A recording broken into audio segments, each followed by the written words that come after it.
নমস্কার বন্ধুরা, আমার চ্যানেলে আরও একটা নতুন রেলওয়ে অ্যাডভেঞ্চার জার্নি ব্লগে আপনাদের সকলকে স্বাগত। আজকে আমি জার্নি করছি মেমারি হাওড়া গ্যালাপিং লোকালে। তো এই মেমারি স্টেশন থেকে ট্রেনটা ছাড়বে 11টা বেজে 10 মিনিটে, আর আমাদেরকে হাওড়া নিয়ে গিয়ে পৌঁছাবে 1টা বেজে 15 মিনিটে। তো আমরা টোটাল 80 কিলোমিটারের জার্নি কমপ্লিট করব। তো দেখা যাক জার্নিটা কেমন হয়, ট্রেন কখন নিয়ে গিয়ে পৌঁছায়, ট্রেনে উঠি, তারপরে বাকি কথা বলছি, সঙ্গে থাকো।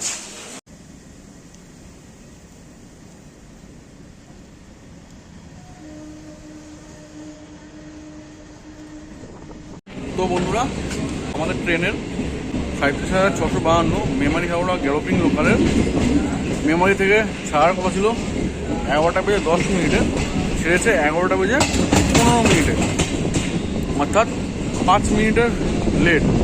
তো এই মেমারির পৌরস্টেশনে আসবে হচ্ছে বাগিলা, তার পৌরস্টেশন আসবে দেবীপুর। সেই দেবীপুরে গিয়ে আমি আপনাদের সাথে কথা বলছি।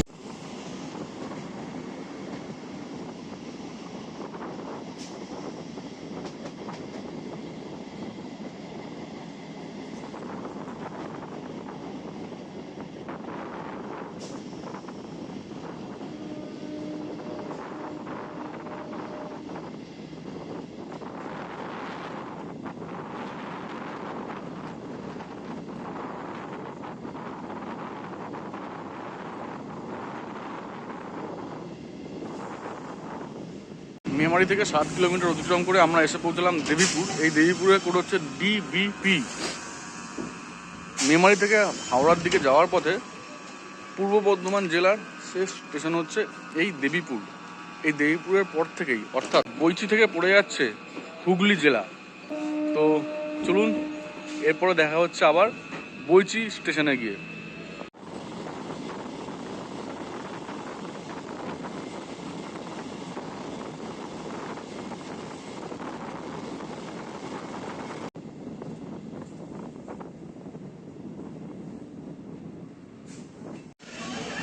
মেমারি থেকে 11 কিলোমিটার অতিক্রম করে এসে পৌঁছলাম বৈচিতে। এই বৈচির কোড হচ্ছে BOI। আর চন্দননগরের পাশাপাশি এই বৈচিরও জগদ্ধাত্রী পুজো বেশ নাম করা। আর এই বৈচিতে রাখাল রাজা মন্দির আর জগৎগৌরী মন্দির খুব নাম করা। আর এই বৈচির আগে আমি ফেলে এসেছি দেবীপুরে। দেবীপুরেও একটা নাম করা মন্দির আছে, সেটা হচ্ছে লক্ষ্মী জনার্দন মন্দির। এই মন্দিরগুলো এখানে খুব নাম করা। আর হ্যাঁ, এই বৈচি থেকেই কিন্তু পড়ে যাচ্ছে আমাদের হুগলি জেলা। এর আগে দেবীপুর অব্দি ছিল পূর্ব বর্ধমান।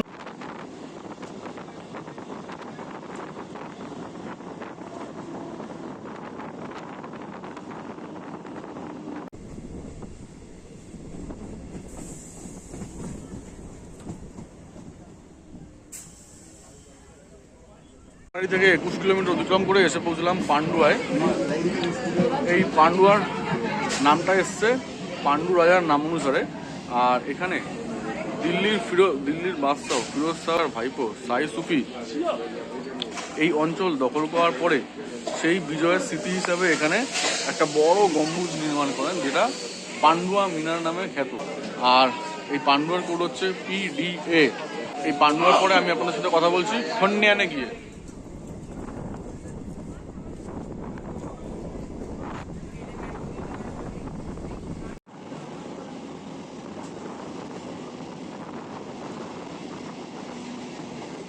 মেমারি থেকে 26 কিলোমিটার অতিক্রম করে এসে পৌঁছলাম খন্ডিয়ানে। এই খন্ডিয়ানের উল্লেখযোগ্য হচ্ছে এখানের ইটাচুনা রাজবাড়ি, এখানের খুব নাম করা। আর এখানে স্থানীয় আদিবাসীদের দ্বারা তৈরি হওয়া জাগরণ উৎসব এখানের খুব নাম করা।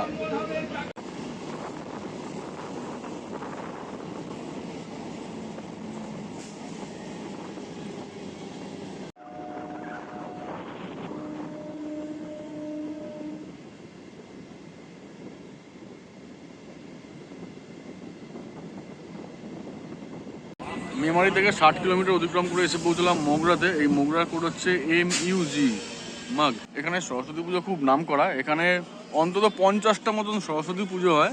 আর সেখানে কিন্তু থিম করা হয়, প্যান্ডেল করা হয়। কলকাতার দুর্গা পুজোর মতন এখানে সরস্বতী পুজো হয়। আর এখানেই রয়েছে কিন্তু ডিরোজিওর প্রতিষ্ঠিত নব্য বেঙ্গল অর্থাৎ ইয়ং বেঙ্গলের লিডার রামগোপাল ঘোষের বাড়ি এই মোগরা অঞ্চলেই অবস্থিত।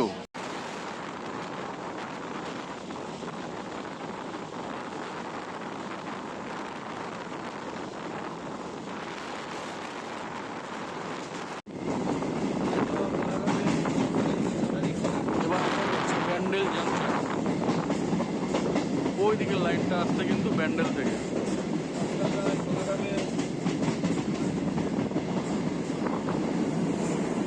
এই লাইনটা আসছে ব্যান্ডেল থেকে, আর দূরে ওটা ব্যান্ডেল লোকো কার শেড, সরি ব্যান্ডেল ইএমইউ কার শেড।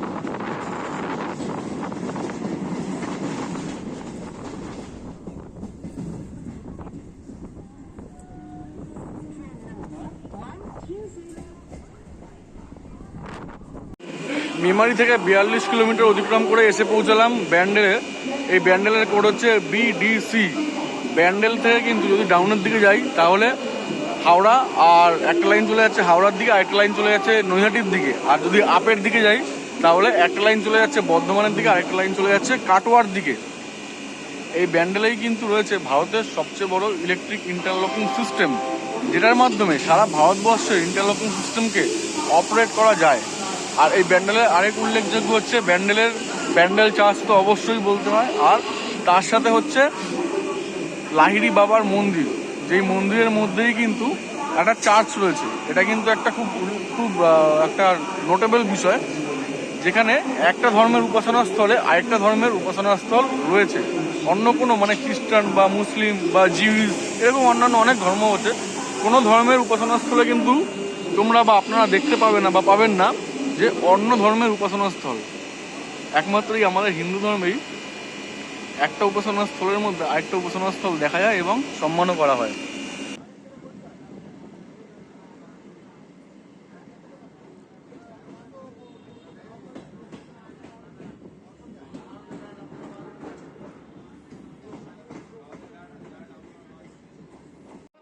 ট্রেন আমাদের এসে পৌঁছালো চুঁচুড়া। যান্ত্রিক গোলযোগের কারণে চুঁচুড়া ঢোকার মুহূর্তটা আমি দেখাতে পারিনি। হুগলি জেলার সদর দপ্তর এই চুঁচুড়ায়, আর হুগলি জেলার জেলা আদালতও কিন্তু এখানেই অবস্থিত। চুঁচুড়ার উল্লেখযোগ্য হলো চুঁচুড়ার ঘড়ি মোড়ের 112 বছরের পুরানো ঘড়ি।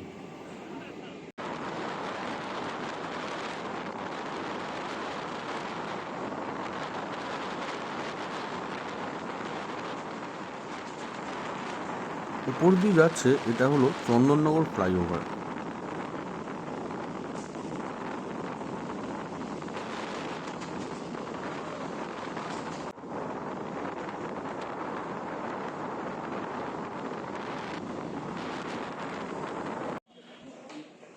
মেমারি থেকে 49 কিলোমিটার অতিক্রম করে এসে পৌঁছলাম চন্দননগর। চন্দননগরের কোড হচ্ছে CGR। এই চন্দননগরের কিন্তু জগদ্ধাত্রী পুজো যে ফেমাস সেটা তো সবাই জানোই তোমরা। আর এই চন্দননগর কিন্তু স্বাধীনতার আগে ডাচদের অধীনে ছিল। স্বাধীনতার আরও অনেক আগে, ব্রিটিশ পিরিয়ডেরও আগে ডাচদের অধীনে ছিল, অর্থাৎ নেদারল্যান্ডসদের লোকেদের অধীনে ছিল। এই চন্দননগরের পরে আমি কথা বলছি শেওড়াফুলি জংশনে গিয়ে।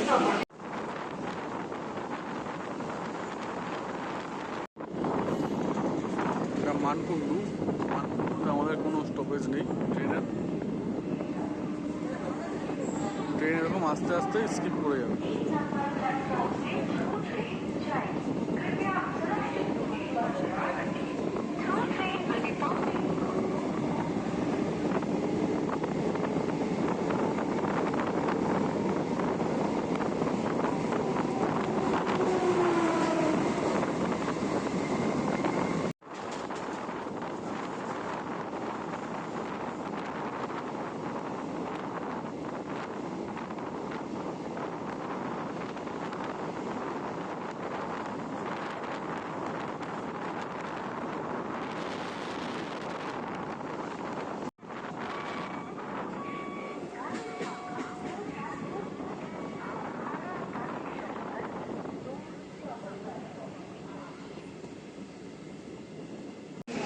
হাওড়া থেকে মেমারি থেকে 59 কিলোমিটার অতিক্রম করে এসে পৌঁছলাম শেওড়াফুলি।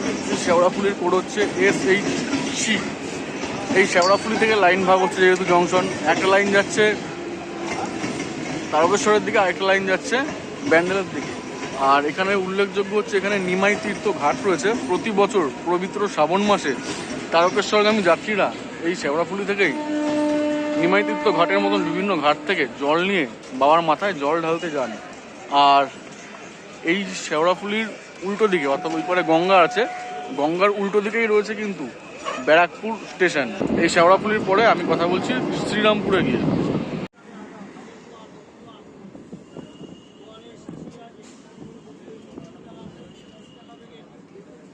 বুঝলাম শ্রীরামপুর, এই শ্রীরামপুরের কোড হচ্ছে SPR।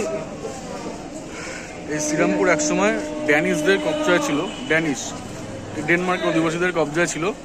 আর এই শ্রীরামপুরের উল্লেখযোগ্য হচ্ছে শ্রীরামপুরের রথ, যেটা এই বছর 629 বছর কমপ্লিট করছে। তো এই শ্রীরামপুরের পরে আমি আবার তোমাদের সাথে কথা বলছি উত্তরপাড়ায় গিয়ে। সঙ্গে থাকো, আর ভিডিওটা ভালো লেগে থাকলে লাইক করে দিও কাইন্ডলি।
বাড়ি থেকে 72 কিলোমিটার অতিক্রম করে এসে পৌঁছলাম উত্তরপাড়ার পুরো হচ্ছে UPA।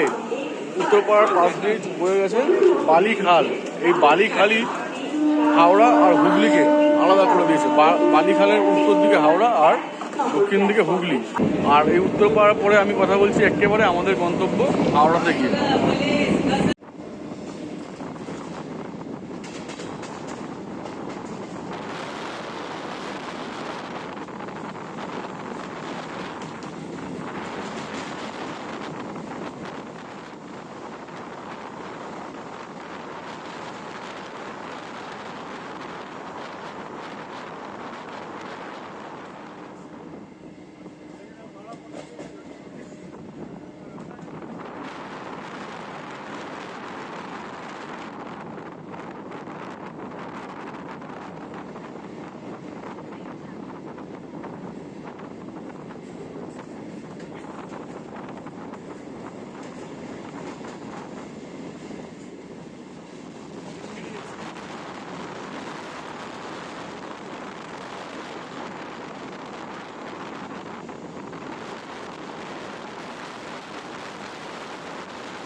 বন্ধুরা, আমাদের ট্রেন মেমারি থেকে 11টা বেজে 10 মিনিটে ছেড়ে হাওড়া এসে পৌঁছানোর কথা ছিল 1টা বেজে 15 মিনিটে, কিন্তু এসে গেছে 1টা বেজে 5 মিনিটে। সুতরাং ঘড়ি দেখতেই পাচ্ছ, আগেও দেখালাম।